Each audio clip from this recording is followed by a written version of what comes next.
Okay, so my fellow research administrators, welcome to the Professional Development Research Administration Certification and Other Helpful Resources session.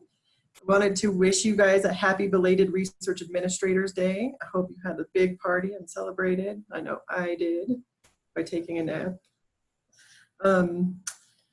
We appreciate your attendance at the symposium, and I think I can speak for all of us when I say I can't wait until we're doing this in person again and networking in person, because this is awkward and weird not to see reactions whenever you're speaking. But of course, I want everybody to be safe, so I'm looking forward to getting back. I quickly looked at the attendance list and know many of you. And if I don't know you, I look forward to meeting you when our paths cross. And if you're new to research administration, welcome. You're in a very exciting field, and I hope that you love it as much as I do. I guess I should introduce myself. My name is Betsy Drellick, and I am the financial analyst for the Office of the Vice President for Research. I've worked in a department, the Bureau of Business and Economic Research, and then I moved to contract and grant accounting. I left for a while, went to a different university, and then I came back and worked at the Office of Sponsored Projects, and now I'm an OVPR, so I'm well-rounded in research at UNM, and I have to give my plug for UNM at this point. UNM is a gem. Like, we are ahead in so many areas in research, and and I'll tell you guys, I was at UNLV, and it's supposed to be prestigious and well-known and top-ranked, but UNM, as far as research is concerned, is very far and more advanced. I also want to say that it's important to know that other people have the same issues that we have. So sometimes it feels when we're sitting in our office that UNM isn't that great, and there's all of these processes that were too long and too lengthy, but really we have good processes in place compared to other places. So that's just my plug for UNM and research in general. If you have questions about research or this presentation, feel free to reach out to me at any time, even if you just want to bounce ideas off of me or ask who you can call to get a question answered. I'm always available. Now, my co-presenters today are, Lindsay Britt and Shalom Bond. Lindsay is a contract and grant administrator in psychology and the Center on Alcohol, Substance Abuse, and Addictions, and you may know that as CASA. She's also worked as a contract and grant administrator at the Mind Research Network. Lindsay holds a certification in research administration and is obtaining a master's degree in research administration and compliance through the City University of New York. She's your go-to person when it comes to research administration education and answer many questions. I'm also excited to introduce you to Shalom. Shalom is a Senior Career Development Facilitator with UNM Career Services. He holds a master's degree in clinical mental health counseling and a bachelor's degree in American Studies. He's been a career counselor at UNM Career Services since 2017. Shalom is passionate about helping students, staff, and faculty create purpose-driven careers as a component of a meaningful life. And I'm excited for you to hear more about the services that Career Services has to offer. All right. So for our presentation today, I'll give a brief introduction. Shalom will talk about career services, and Lindsay will talk about the RACC certifications. Unfortunately, you'll have to suffer through me talking again about other resources. We'll wrap up with a Q&A session at the end. So if you've heard me speak last year or know me personally, you know I believe in professional development, professional certifications, growing a professional network, and mentorship. Especially with the pandemic, I believe professional development is extremely important. It puts tools in your personal tool belt that may put you ahead of other candidates if you're in a job search or make you more valuable in your current role. Professional development and research administration is extremely important because while some things never change, other things change constantly and quickly, especially in this current environment. Just think about this pandemic and current administration. New sources of funding are always popping up and new rules and regulations are given. I think that changes are part of what I love about research administration, but sometimes it's hard to keep up with. So professional development is extremely important. The continuous education has helped me be successful in my role, so I highly recommend it. As far as professional certifications go, you get alphabet soup behind your name, and most people don't even know what it means, but it looks impressive. So if you have it, it kind of puts you ahead of other candidates when they're looking at resumes or on websites. It pushes you and shows that you're dedicated to keep your skills fresh and current. And I know some of you are sitting there thinking things like, UNM won't pay, why should I do it? Or I really can't afford it. My personal belief is you really can't afford not to do it. I mean, it's investing in your career and your personal tool belt. And they're things that can't be taken away from you, and they can help you in any profession if you choose to change professions, or hopefully you won't, because research administration is awesome, but it can help in other areas as well. Perhaps even more important than professional development or certifications are mentorship and building your professional network. Having good mentors allowed me to advance my career, the connections and hearing about jobs, seeing what good mentors do. Having bad mentors was equally as important, because I saw all the things I didn't want to do, or ways I didn't want to be, or as a supervisor, things I definitely wouldn't do. So I think they're both extremely important. And I personally find it satisfying to be a mentor myself and to watch somebody's career grow and progress. And it also helps me stay current in the profession, and the mama bear in me loves watching people. So if you get nothing else from what I say today, your professional network, including your mentors and mentees, is your single most important tool. I'm an accountant at heart, and people terrify me. This presentation terrifies me, but I wouldn't be able to do my job without my network.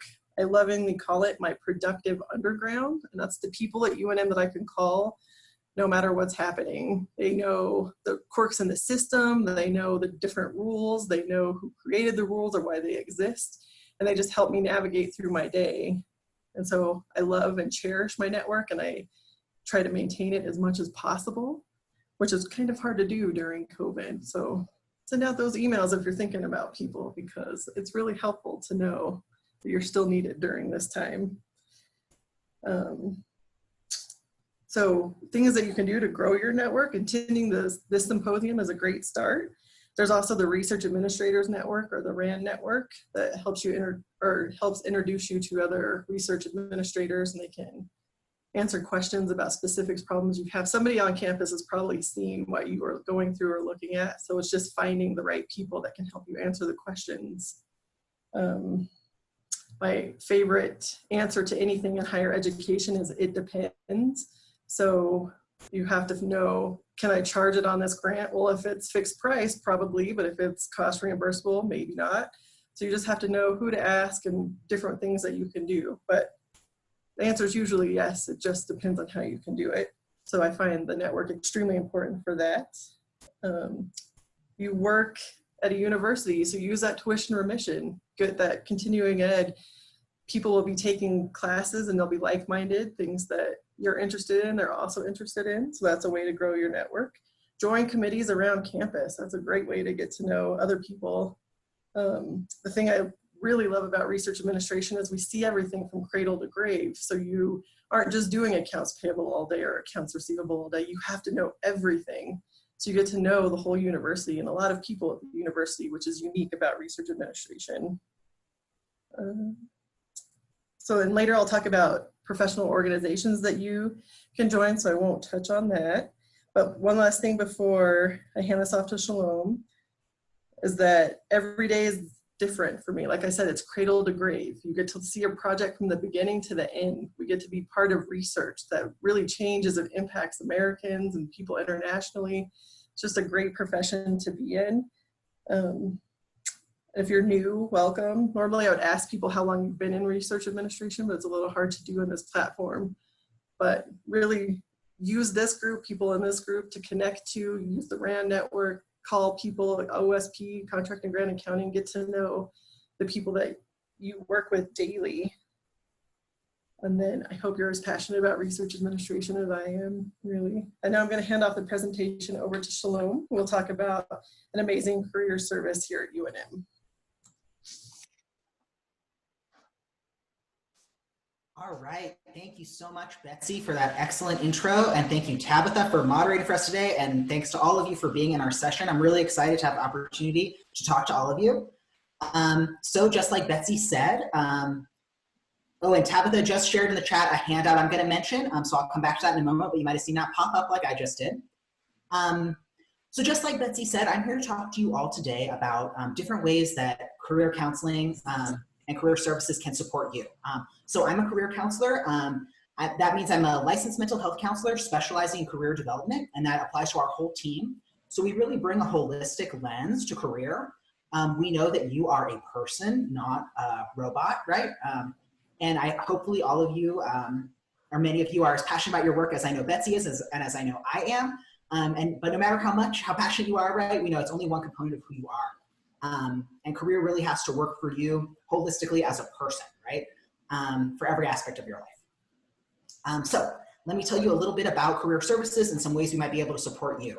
I'm going to follow kind of two different levels here. So first, I know that many of you serve as mentors and supervisors for students. So I want to touch on how we can support your students, your student employees and other students that you mentor, and how you might be able to partner with us to support them. And then I want to talk about how we can support you as UNM staff in your own careers. So we serve UNM students, alumni, staff, faculty, and we do serve alumni for life, which is a really great thing to tell your students if they're graduating and having a little bit of a panic moment. They don't get kicked out of our services, they can keep working with us. So we can help with every aspect of career, from the kind of really nitty-gritty concrete career tools like writing an effective resume, conducting a strategic job search, interview prep, all that kind of stuff that students might be worried about. And then we can, on the career counseling side, we can help with the really big picture stuff too. So helping students identify what's their purpose in life. What do they actually want to do with all this energy and work that's going to go into a career? What might they be happy doing day in and day out, 40 plus hours a week for many years at a time?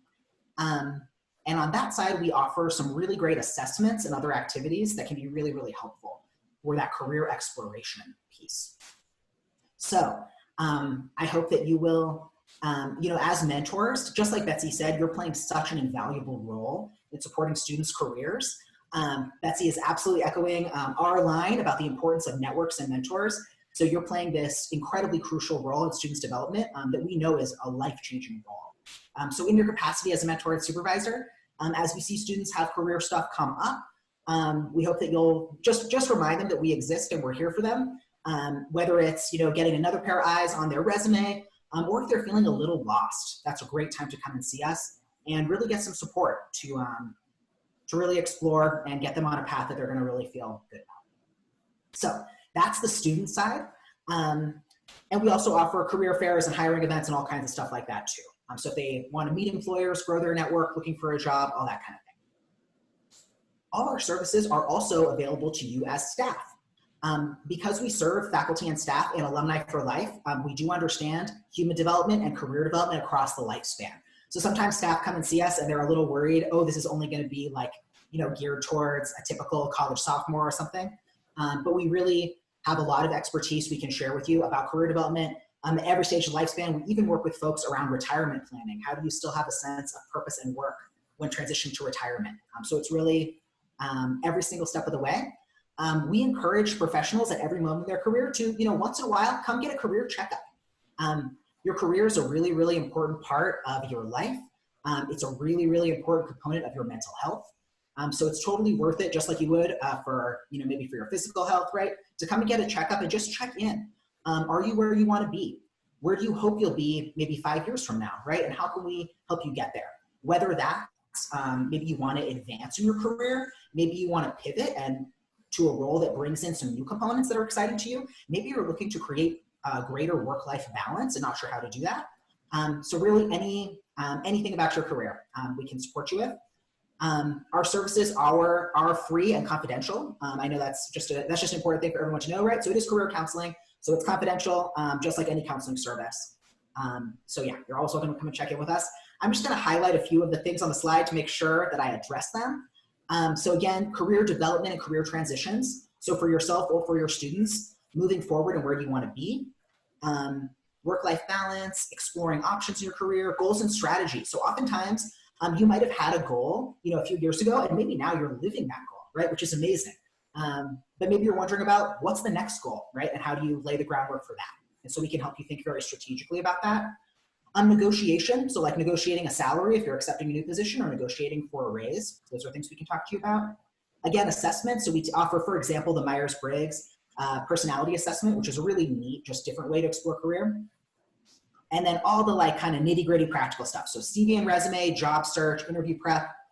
If you're considering further education, that's something we can help you with, whether it's exploring what program might be right or whether it's writing your essay. And then again, retirement, how to create work and meaning when you formally retire. I'm going to end on this handout that Tabitha shared with us in the chat. So this is our CV guide, and I want to direct your attention as research administrators to the industry CV. So an industry CV is basically a CV resume hybrid. This is the type of document we would likely recommend for our participants today. And if you'd ever like individual feedback on yours, that's something we're happy to provide. All right, that's my piece, and I will be here at the end if anyone has questions for me. And I'll go ahead and hand it over to Lindsay. Thanks. Thank you, Shalom. That was a wonderful presentation and a bunch of services that I didn't know much about, so thank you. All right, so we're gonna move into the RACC certifications for research administrators. We'll kind of talk about what they are, what certifications exist, you know, how we go about getting them. And then at the end of the presentation, or at some point during the presentation, Tabitha's gonna share a survey in the chat. She's also going to send the survey out via email, so just fill it out either in the chat or via email, but we're kind of trying to gauge interest of, you know, who's interested in obtaining a certification, what certification they would be interested in, those sort of things. So totally voluntary, but would really appreciate your feedback. So get started. RACC is kind of the gold standard for research administration certifications. It's a private, independent, nonprofit organization. So they develop standards that research administrators need to have, and then they provide testing to achieve certifications for the research administration profession. So they're the only one that offers certifications like that, but we'll talk at the end about some other options that you have for other professional development in research administration. Betsy, can you go to the next screen? It's not letting me control it.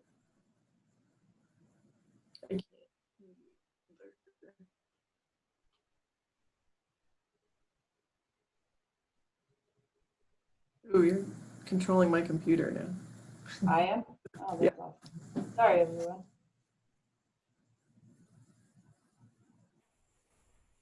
All right. We'll get this figured out.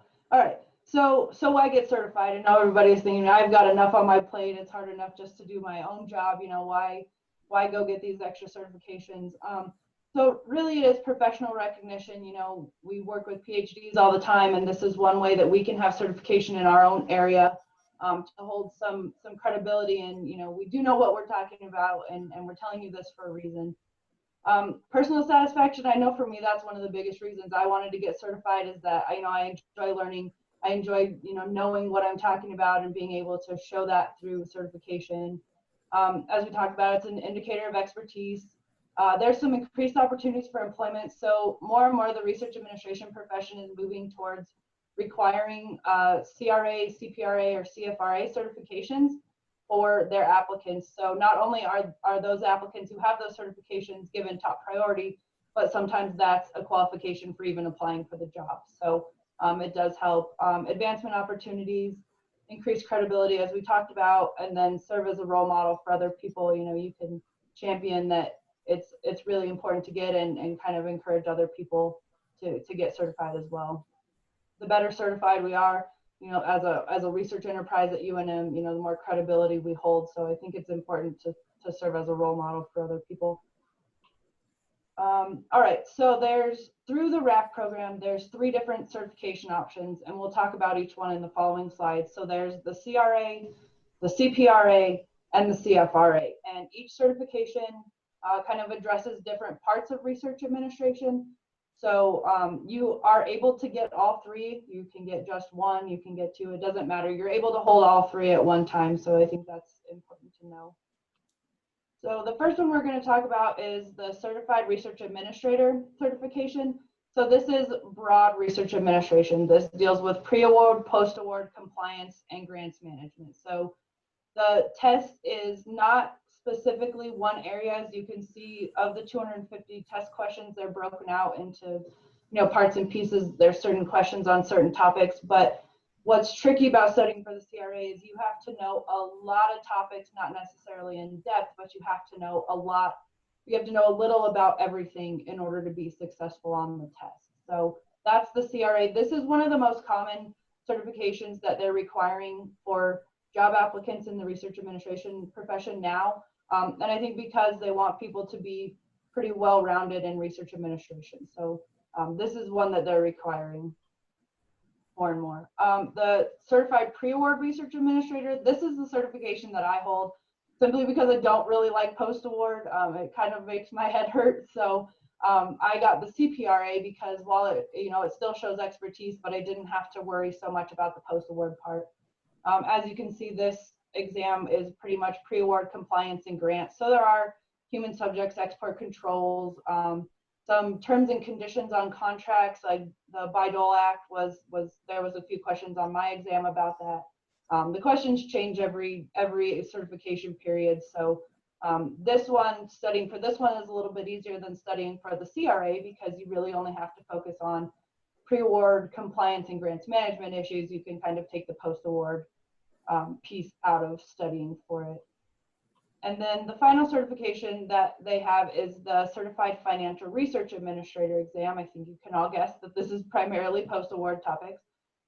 Again, same with the CPRA. It's easier to study for this one than the CRA because it's more focused. But the CRA is broad. You have to know a little about a lot, but the CPRA and the CFRA are really detailed. So you have to know a lot of detail about fewer topics. So those are kind of the differences between the certifications. And you can kind of pick, what would be most beneficial for you or what interests you and look at that. So there's a couple different ways to study for the RACC certification. Everybody does it a little bit different. The two listed on the slide are the most common ways to study. So the first one is that RACC offers a body of knowledge review session, and they'll come to your institution, although now they're doing it virtually, but they'll, have a presentation and they'll kind of go through what you need to study to be prepared for it. It's not going to go in depth on every single topic that you need to know to study for the exam, but it will give you a general idea of what's going to be on there, what you need to study, kind of examine your areas of weakness and where you should study more. There is a fee to take the review session. And one of the questions on that survey is kind of gauging interest on, would research administrators be interested in attending this sort of review? There's no promise that we're going to be able to bring it to UNM, but I think if we have a good showing of people interested, we stand a better chance of providing something like this. One of the other most popular ways to study is an internal exam study group. So a lot of other institutions are creating year-long study groups, and mostly they're studying for the CRA, but you could form it to study for whatever you want, whatever certification you want. And they're bringing in experts from their campus. So they meet weekly, and one group, 1 week it's export control, the next week it's IACUC, the next week it's IRB, the next week it's COI. And then they're also just going through the topics and kind of bouncing ideas off of one another. So those are the two most popular ways to study. I will say that when I took the CPRA exam, I didn't do any of these options. I kind of studied on my own. So RACC does have a website where it gives you the body of knowledge for each exam, and the link will be on the next website. I printed out that body of knowledge and I went through every topic on my own and kind of got as much information as I possibly could. It was pretty daunting, and I think a study group would have been way more helpful, but it is possible to study in other ways than just these two. And then I wanted to share that I took a session at the NCURA National Conference, and it was how to prepare for the CRA exam. And one of the things they suggested was to go to the SRA and NCURA conferences and take sessions on topics that you don't normally handle or don't know much about. And I know that sounds really basic, but it was kind of a light bulb moment for me, because I usually take, pre-award courses and stuff that can help with my everyday job. But if I was looking to prepare for one of these exams, it would be really helpful to take a session on export controls, because I don't know as much about that. So I just wanted to share that tidbit because it was a light bulb moment for me. And then here's the resources. So as we talked about, the body of knowledge exam, this is on the RACC website, it's free. And then these are the review sessions that we have to pay for, but this is the overview of the review sessions.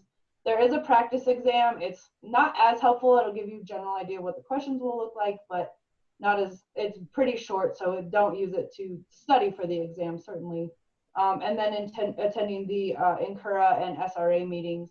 Some of the other resources that the NCURA conference provided to study for the exam was taking the city certification training, which is all about dealing with human subjects. So UNM offers it. You can take it for free, I believe. But that was a good way because on the CRA, there's a lot of questions about human subjects. And if you don't deal with human subjects, you may or may not know that information. And then the other thing that the NCURA session suggested to prepare for the exam was to get the book. It's an NCURA publication that's called Regulations and Compliance Guide. Right now, they're only offering it in PDF version because they're not printing due to COVID. But they mentioned that that book covered every single topic that is covered in the exam and was really helpful for them in studying for it. So just a couple other suggestions on how you can study.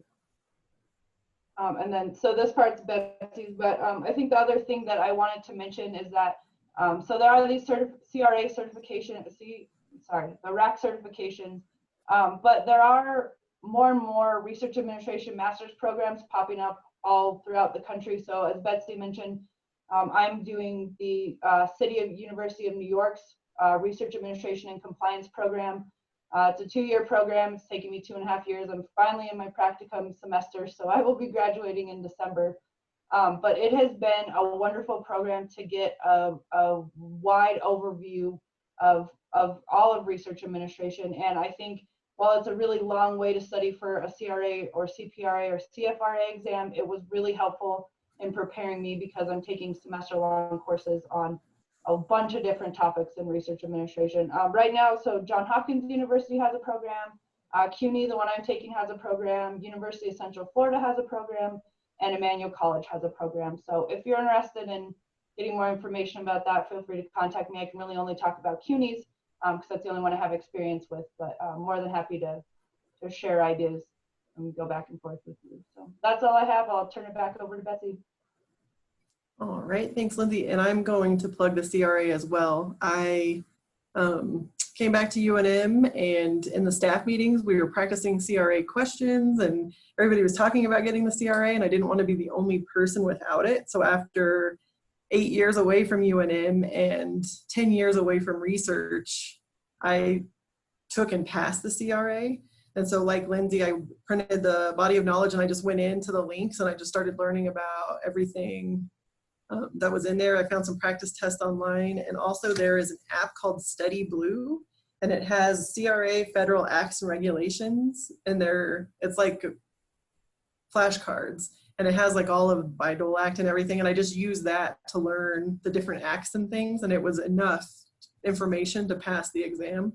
So I just wanted to pass that along, and I will put that in the chat after I'm done presenting so that you guys can have that information as well. Again, the app was Study Blue. And so now I'm going to talk about some professional groups in research administration, and I promise I'll keep this brief so that we can get to the Q&A. The first one I want to talk about is NCURA, or the National Council of University Research Administrators. Being part of this group gives you instant access to a professional network, not only in the United States, but also internationally. There are professional development opportunities, podcasts, a magazine. There's a YouTube channel, and it has cool little 2-minute videos on Tuesdays. So that's a good way to learn about new topics in research administration. Perhaps most importantly, every year there's a national conference, and I went to the national conference. I grew my network across the nation, but I also made some really good friends at UNM, and I cherish the friendships even outside of my professional life because now they're part of my personal life. So I really like this group for the networking opportunities.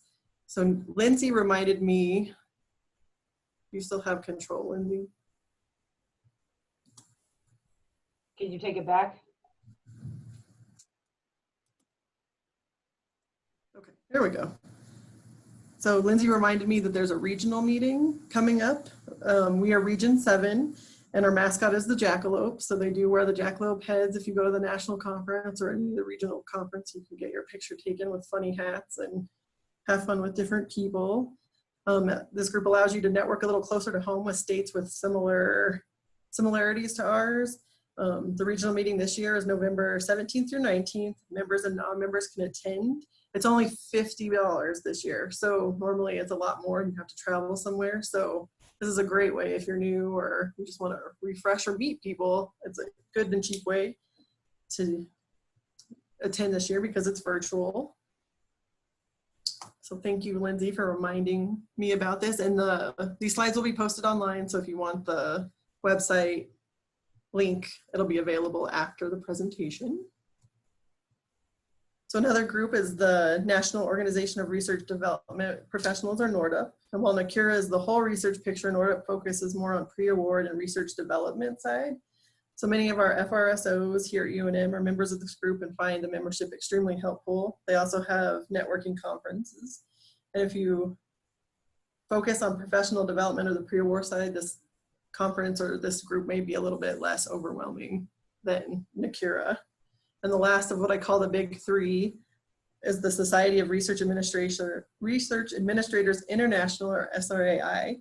This group focuses on everything NCURA does, adds more international topics, and then focuses on clinical research as well. So it may be helpful for those of you who want help with clinical trials or collaborate more with HSC.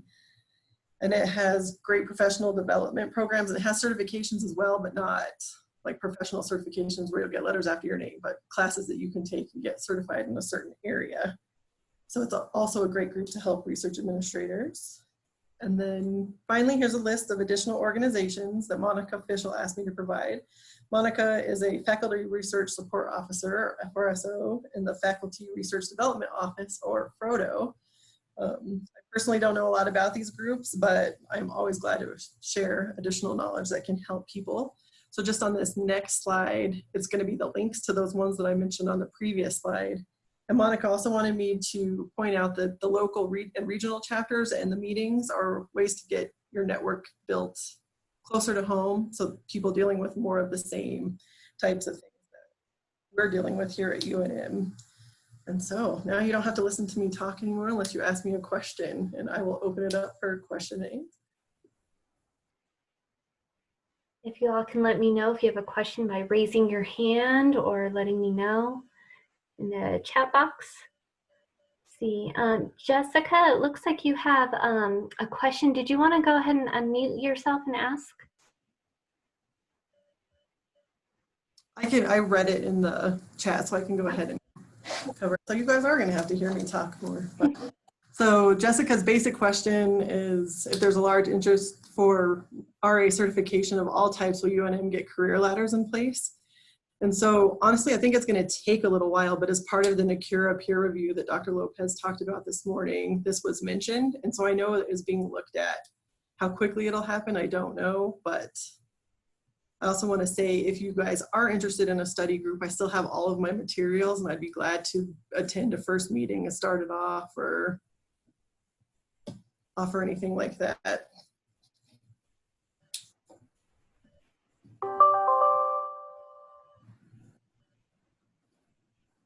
And I think Jessica has a point that UNM isn't necessarily going to fund your professional development. I'm not saying they won't. I'm just saying, be prepared. We're all facing budget cuts and all kinds of uncertainties. And so I would suggest that if you're really interested to seriously consider if you can pay for it yourself. Of course, I would always start with your department. But I think that is a serious concern, and I think it's one reason that's holding a lot of people back in getting certified. So I think that was a good point. I don't have an answer nor a solution, but I just want to say that I think that's a good point.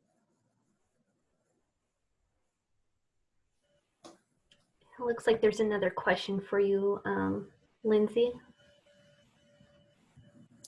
Oh, I can see it. So it said my internet is spotty today. I thought you said something like there's a PDF body of knowledge. Is that in the slides? So yes, it is. Betsy, can you go back to the resources slide? This one. So the body of knowledge for exam. So there's the website, and then there you can download the PDF of whatever certification you want to get. So there's one for CPA, one for CPRA, and one for CFRA.